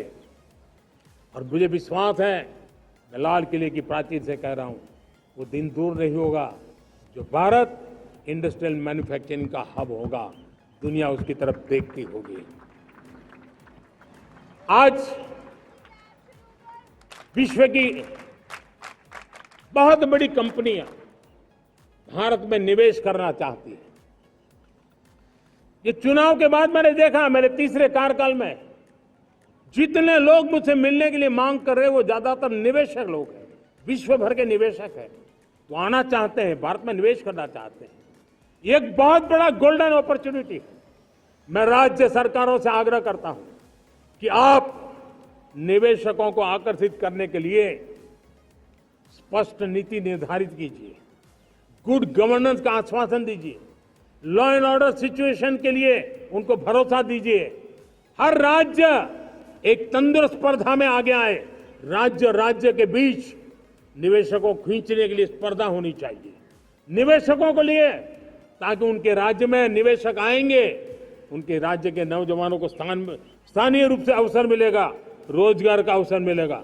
नीतियों में परिवर्तन लाना चाहिए तो ग्लोबल रिक्वायरमेंट के अनुसार नीतियों को राज्यों ने परिवर्तित करना चाहिए। लैंड की आवश्यकता है तो राज्यों ने लैंड बैंक बनानी चाहिए। गुड गवर्नेंस सिंगल पॉइंट पर काम करने के लिए राज्य जितने प्रोएक्टिव होंगे, जितने ज्यादा प्रयास करेंगे, जो निवेशक आ रहे हैं वो कभी भी वापस नहीं जाएंगे। सिर्फ भारत सरकार से काम ये होता नहीं है, राज्य सरकारों की बहुत बड़ी आवश्यकता होती है, क्योंकि जो भी प्रोजेक्ट लगने वाला है उस राज्य में लगने वाला है, उसको हर राज्य के साथ रोजमर्रा का काम पड़ता है। और इसलिए मैं राज्यों से आग्रह करूंगा कि जब विश्व पूरा भारत की तरफ आकर्षित हो रहा है, विश्व पूरा भारत में निवेश करने के लिए प्रतिबद्ध हो रहा है, तब ये हमारा दायित्व बनता है कि हमारी पुरानी आदतें छोड़ करके स्पष्ट नीति के साथ हम आगे आए। देखिए, आपको परिणाम अपने राज्य में दिखाई देगा और आपका राज्य भी चमक उठेगा, ये मैं आपको विश्वास देता हूं। साथियों, भारत अपनी बेस्ट क्वालिटी के लिए पहचानी जाए, ये बहुत जरूरी है। अब विश्व के लिए हमें डिजाइन ऑफ इंडिया का क्षेत्र, डिजाइन इन इंडिया, इस पर हमने बल देना है। हमें कोशिश करनी है अब इंडियन स्टैंडर्ड इंटरनेशनल स्टैंडर्ड बनने चाहिए। इंडियन स्टैंडर्ड इंटरनेशनल स्टैंडर्ड बनेंगे तब हमारी हर चीज को सहजता से मोहर लग जाएगी। और ये हमारे प्रोडक्शन की क्वालिटी पर निर्भर करेगा, हमारी सेवा की क्वालिटी पर निर्भर करेगा, हमारे अप्रोच की क्वालिटी पर निर्भर करेगा। और इसलिए हमें क्वालिटी पर बल देकर के आगे बढ़ना है। हमारे पास टैलेंट है, डिजाइन के क्षेत्र में हम दुनिया को बहुत कुछ नया दे सकते हैं। डिजाइन इन इंडिया, इस आह्वान को लेकर के हमें अब आगे चलना है। Design in India and design for the world, इस सपने को लेकर के चलना है। मैं देख रहा हूं गेमिंग की दुनिया का बहुत बड़ा मार्केट खड़ा हुआ है, लेकिन आज भी गेमिंग की दुनिया पर प्रभाव, खास करके उन खेलों को बनाने वाले लोग, प्रोडक्ट करने वाले लोग, विदेशी कमाई होती। भारत के पास बहुत बड़ी विरासत है, हम गेमिंग की दुनिया में बहुत नई टैलेंट को लेकर के आ सकते हैं। विश्व के हर बच्चे को हमारे देश के बनी हुई गेमिंग की ओर आकर्षित कर सकते हैं। मैं चाहता हूं कि भारत के बच्चे भारत के नौजवान, भारत के आईटी प्रोफेशनल्स, भारत के एआई के प्रोफेशनल्स, वे गेमिंग की दुनिया को लीड करें। खेलने में नहीं, गेमिंग की दुनिया में हमारे प्रोडक्ट पूरे विश्व में पहुंचने चाहिए और पूरी दुनिया में हमारे एनिमेटर्स काम कर सकते हैं। एनिमेशन की दुनिया में हम अपनी दाग जमा सकते हैं। हम उस दिशा में काम करें। मेरे प्यारे देशवासियों, आज विश्व के अंदर ग्लोबल वार्मिंग, क्लाइमेट चेंज हर क्षेत्र में चिंता और चर्चा का विषय रहता है। भारत ने उस दिशा में काफी कदम उठाए हैं। हम विश्व को आश्वस्त करते रहे हैं और शब्दों से नहीं, अपने कार्यों से, प्राप्त परिणामों से हमने विश्व को आश्वस्त भी किया है और विश्व को आश्चर्यचकित भी किया है। हम ही हैं जिन्होंने सिंगल यूज प्लास्टिक पर प्रतिबंध लगाया है। हमने रिन्यूएबल एनर्जी पर विस्तार किया है। हमने रिन्यूएबल एनर्जी को एक नई ताकत दी है। आने वाले कुछ वर्षों में हम नेट जीरो फ्यूचर की ओर आगे बढ़ रहे हैं। मुझे याद है पेरिस एकॉर्ड में जिन देशों ने अपने लक्ष्य निर्धारित किए थे, आज मैं लाल किले की प्राचीर से मेरे देशवासियों की ताकत दुनिया को बताना चाहता हूं। G20 देश के समूह जो नहीं कर पाए, वो मेरे देश के नागरिकों ने करके दिखाया है। मेरे देशवासियों ने करके दिखाया है। हिंदुस्तान ने करके दिखाया है। पेरिस एकॉर्ड के अंदर जो टारगेट हमने तय किए थे, उन टारगेट को समय से पहले पूरा करने वाला G20 देशों के समूह में अगर कोई है तो एकमात्र मेरा हिंदुस्तान है, एकमात्र मेरा भारत है। और इसलिए गर्व होता है साथियों। रिन्यूएबल एनर्जी के टारगेट हमने पूरे, हम 2030 तक रिन्यूएबल एनर्जी को 500 गीगावाट तक ले जाने के लिए मकसद से काम कर। आप कल्पना कर सकते हैं कि कितना बड़ा लक्ष्य है। दुनिया के लोग सिर्फ 500 गीगावाट शब्द सुनते हैं ना, तो मेरी तरफ ऐसे ऐसे देखते हैं। लेकिन आज मैं विश्वास से कह रहा हूं देशवासियों को कि इस लक्ष्य को भी हम पूरा करके रहेंगे और ये मानव जाति की भी सेवा करेगा, हमारे भविष्य की भी सेवा करेगा, हमारे बच्चों के उज्जवल भविष्य की गारंटी बनेगा। हमने 2030 तक हमारी रेलवे को नेट जीरो एमिशन का लक्ष्य लेकर के हम चल रहे हैं। साथियों, पीएम सूर्य घर मुफ्त बिजली योजना उसको एक नई ताकत देने वाली है और ये बदलाव का फल मेरे देश के सामान्य परिवार को मिला, विशेष करके मेरे मध्यम वर्ग को मिलेगा जब उसका बिजली का बिल मुक्त हो जाएगा। इलेक्ट्रिक व्हीकल उसकी मांग बढ़ती जा रही है। जब पीएम सूर्य घर योजना से वो बिजली उत्पादन करता है सूर्य से, तो उसका व्हीकल का प्रवास का खर्चा भी वो कम कर सकता है। साथियों, हम ग्रीन हाइड्रोजन मिशन लेकर के एक ग्लोबल हब बनना चाहते हैं। बहुत तेजी से नीतियां बनाई गई है, बहुत तेजी से उसका इम्प्लीमेंटेशन का काम हो रहा है और भारत ग्रीन हाइड्रोजन एक न्यू एनर्जी की दिशा में हम जाना चाहते हैं। और ये सारे जो प्रयास चल रहे हैं, क्लाइमेट की चिंता तो है ही है, ग्लोबल वार्मिंग की चिंता है, लेकिन इसके अंदर ग्रीन जॉब्स की बहुत बड़ी संभावना है और इसलिए आने वाले कालखंड में ग्रीन जॉब्स का महत्व बढ़ता है। तो उसको सबसे पहले कैप्चर करने के लिए, मेरे देश के नौजवानों को अवसर देने के लिए और ग्रीन जॉब्स के लिए एक बहुत बड़ा क्षेत्र को बढ़ावा दे रहे हैं। मेरे प्यारे देशवासियों, आज हमारे साथ इस तिरंगे झंडे के नीचे वो नौजवान बैठे हैं जिन्होंने ओलंपिक की दुनिया में भारत का परचम लहराया। मैं मेरे देश के सभी एथलीट्स को, मेरे देश के सभी खिलाड़ियों को 140 करोड़ देशवासियों की तरफ से बधाई देता हूं और हम नए सपने, नए संकल्प, अत्यंतिक पुरुषार्थ के साथ नए लक्ष्यों को हासिल करने के लिए आगे बढ़ेंगे। ऐसा मैं विश्वास के साथ उनको शुभकामनाएं भी देता हूं। आने वाले कुछ दिनों में भारत के एक बहुत बड़ा दस्ता पैरालंपिक के लिए पेरिस जाने के लिए रवाना होगा।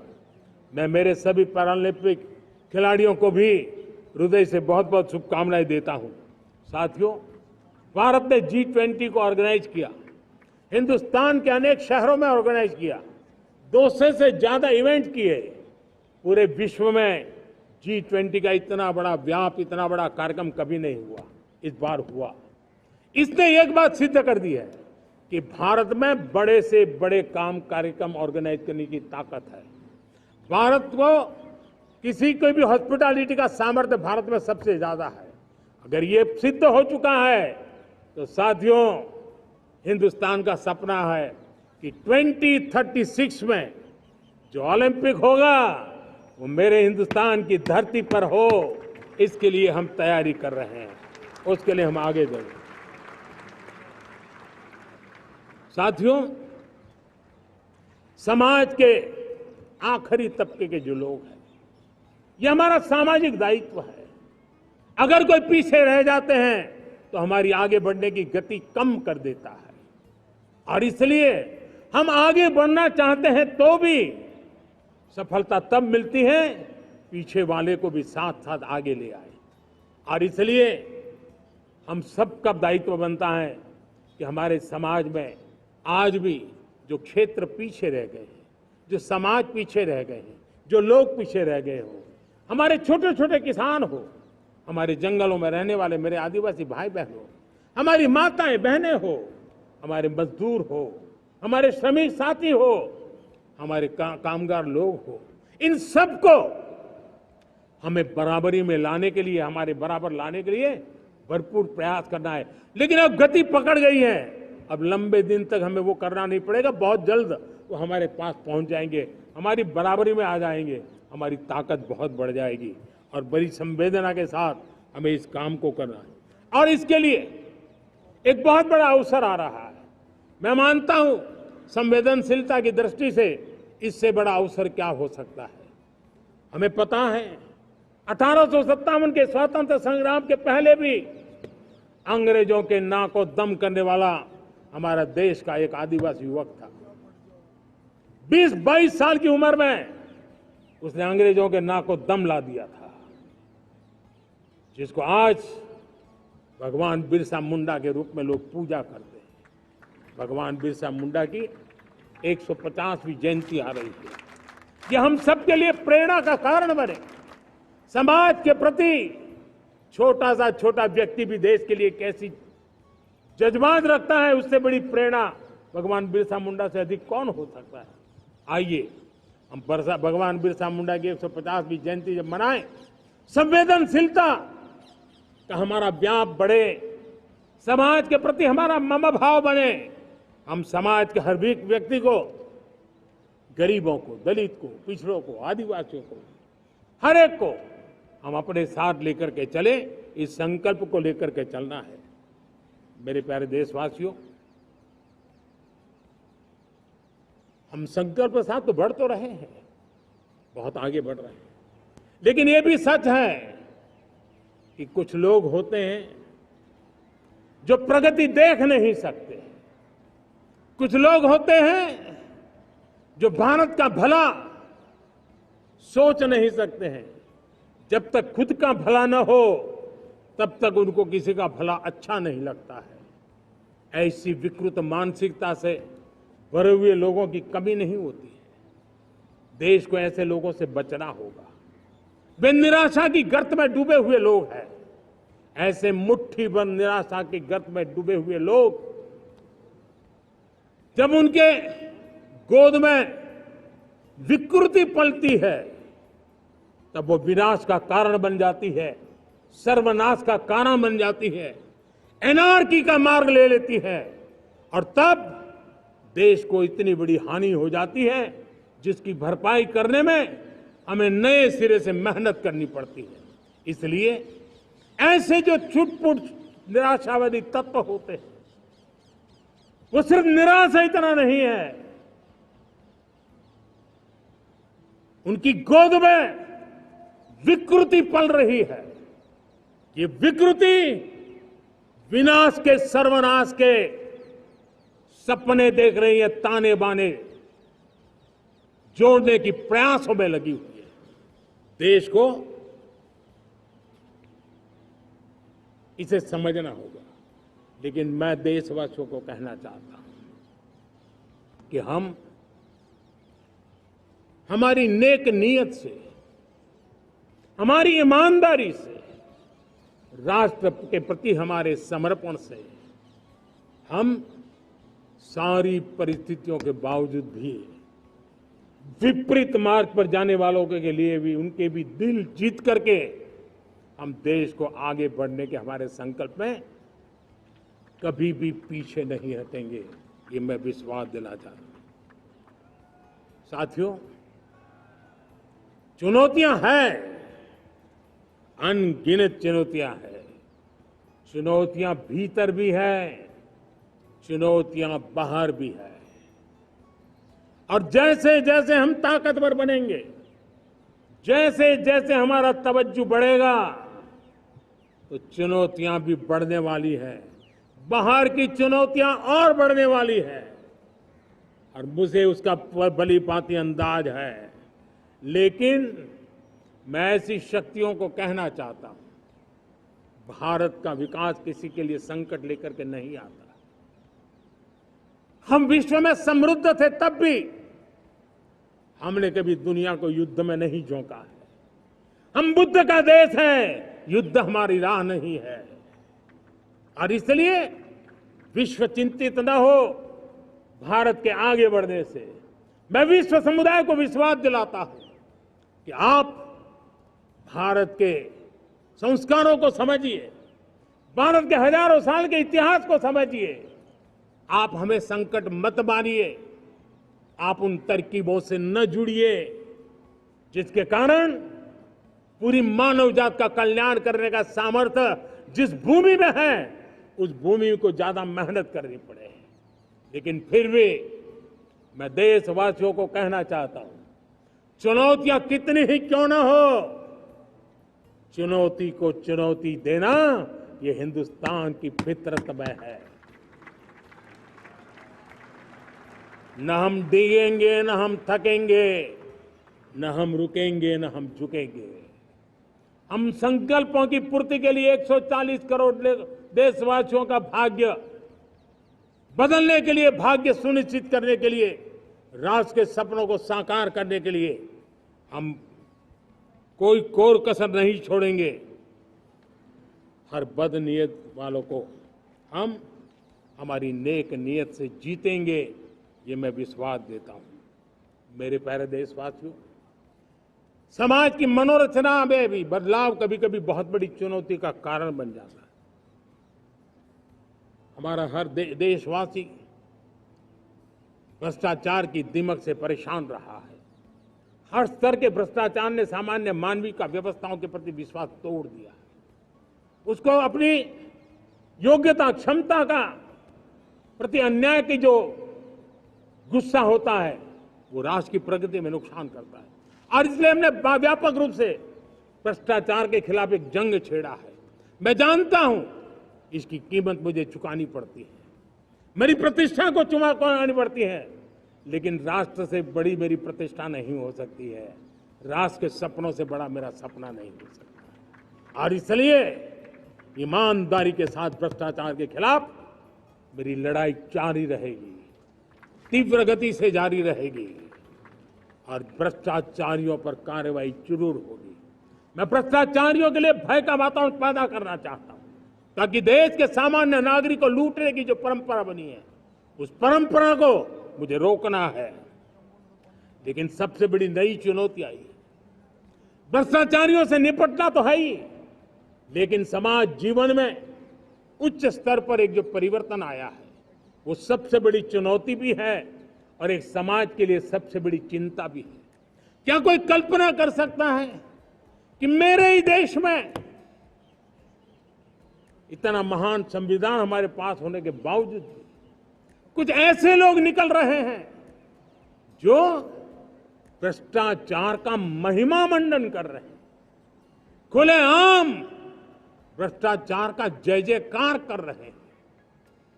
समाज में इस प्रकार के बीज बोने का जो प्रयास हो रहा है, भ्रष्टाचार का जो महिमा मंडन हो रहा है, भ्रष्टाचारियों की स्वीकार्यता बढ़ाने का जो निरंतर प्रयास चल रहा है, वो स्वस्थ समाज के लिए बहुत बड़ी चुनौती बन गया है, बहुत बड़ी चिंता का विषय बन गया है।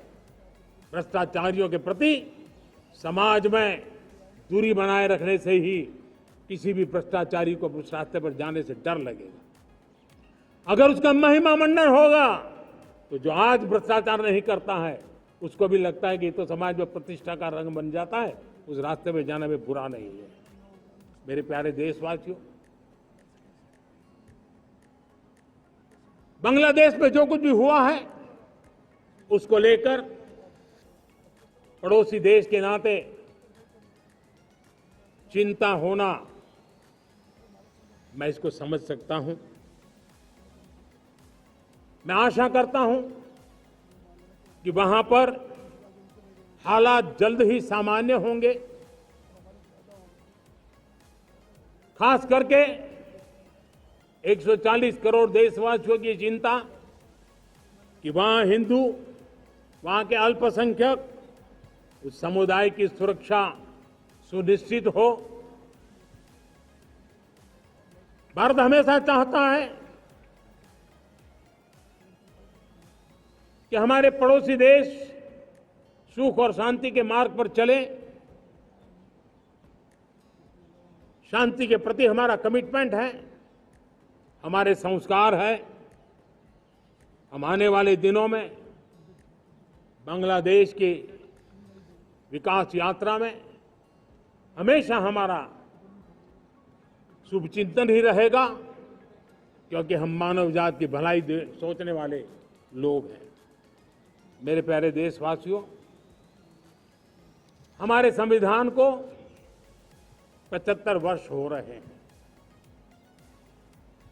भारत के संविधान के 75 वर्ष की यात्रा देश को एक बनाना, देश को श्रेष्ठ बनाने में बहुत बड़ी भूमिका रही है।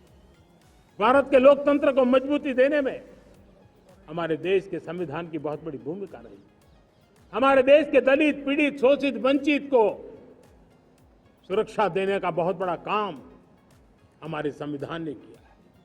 अब जब संविधान के 75 वर्ष हम मनाने जा रहे हैं, तब हम देशवासियों ने संविधान में निर्दिष्ट कर्तव्य के भाव पर बल देना बहुत जरूरी है। और जब मैं कर्तव्य की बात करता हूं, तब मैं सिर्फ नागरिकों पर बोझ बनाना नहीं चाहता।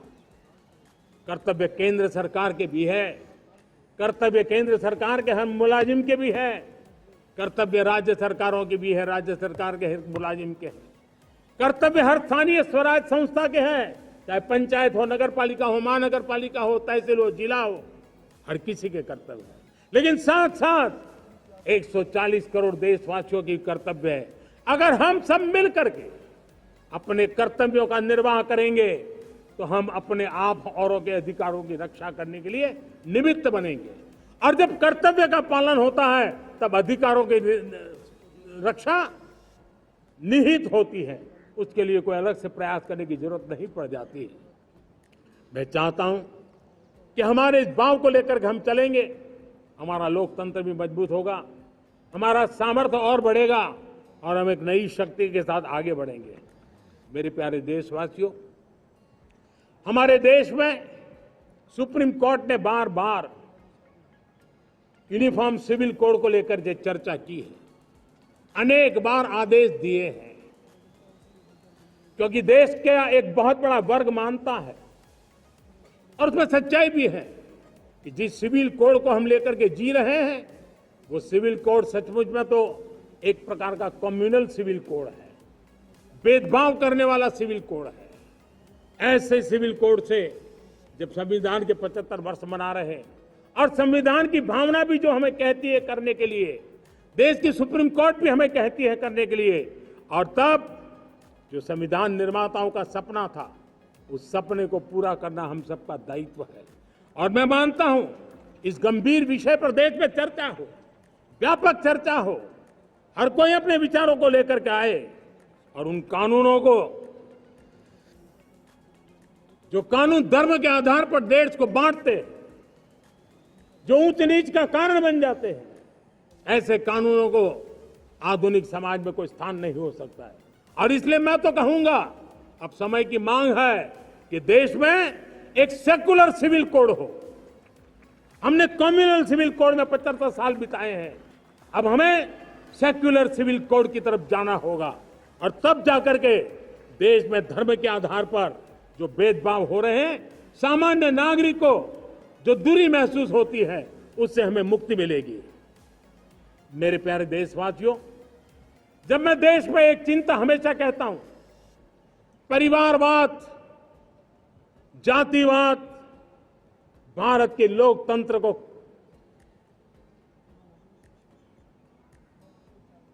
बहुत नुकसान कर रहा है। देश को, लोक राजनीति को हमें परिवारवाद और जातिवाद से मुक्ति दिलानी होगी। आज मैं देख रहा हूं मेरे सामने जो नौजवान है, उसमें लिखा हुआ है माय भारत, जिस संगठन का नाम है उसकी चर्चा लिखी है, यहाँ बहुत बढ़िया तरीके से लिखा हुआ है। माय भारत के अनेक मिशन है। एक मिशन ये भी है कि हम जल्द से जल्द देश में राजनीतिक जीवन में जनप्रतिनिधि के रूप में 1 लाख ऐसे नौजवानों को आगे लाना चाहते हैं।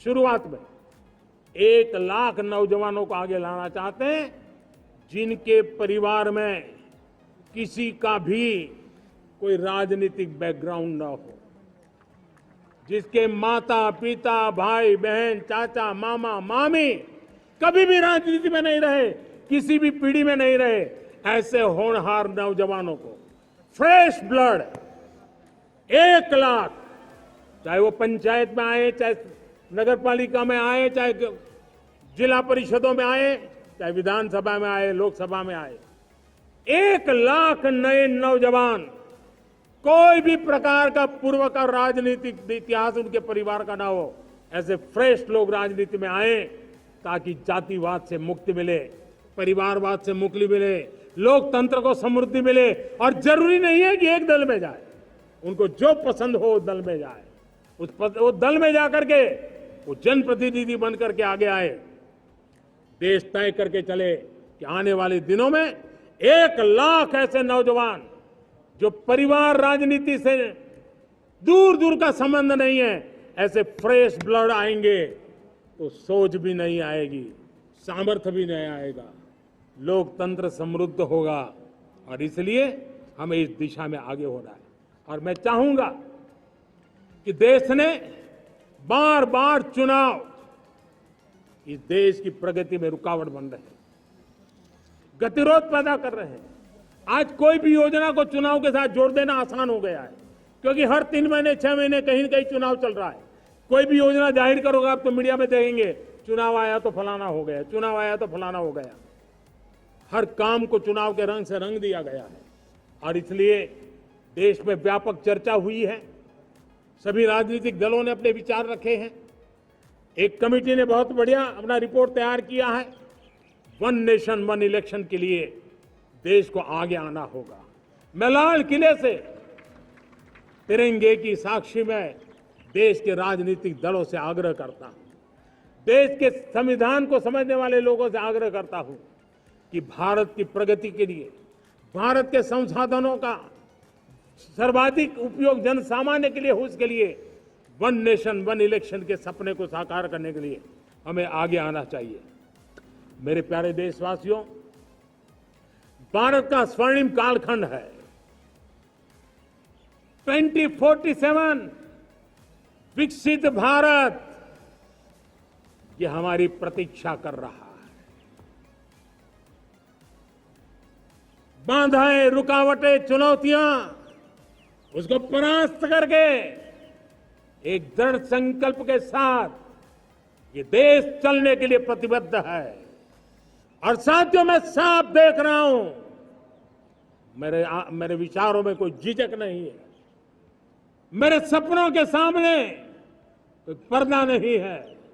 मैं साफ साफ देख सकता हूं कि यह देश 140 करोड़ देशवासियों के परिश्रम से, हमारे पूर्वजों का खून हमारी रगों में है, अगर वो 40 करोड़ लोग आजादी के सपनों को पूर्ण कर सकते हैं तो 140 करोड़ देशवासी समृद्ध भारत के सपने को साकार कर सकते हैं।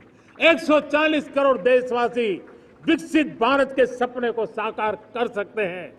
और मैंने पहले भी कहा था कि मेरे तीसरे टर्म में देश तीसरी इकोनॉमी तो बनेगा ही, लेकिन मैं 3 गुना काम करूंगा, 3 गुना तेज गति से काम करूंगा, 3 गुना व्यापकता से काम करूंगा, ताकि देश के लिए जो सपने हैं वो बहुत निकट में पूरे हो।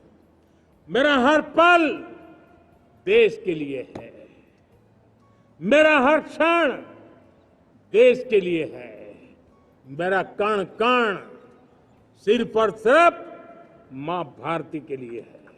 और इसलिए 24/7 और 2047 इस प्रतिबद्धता के साथ आइए मैं देशवासियों का आह्वान करता हूं।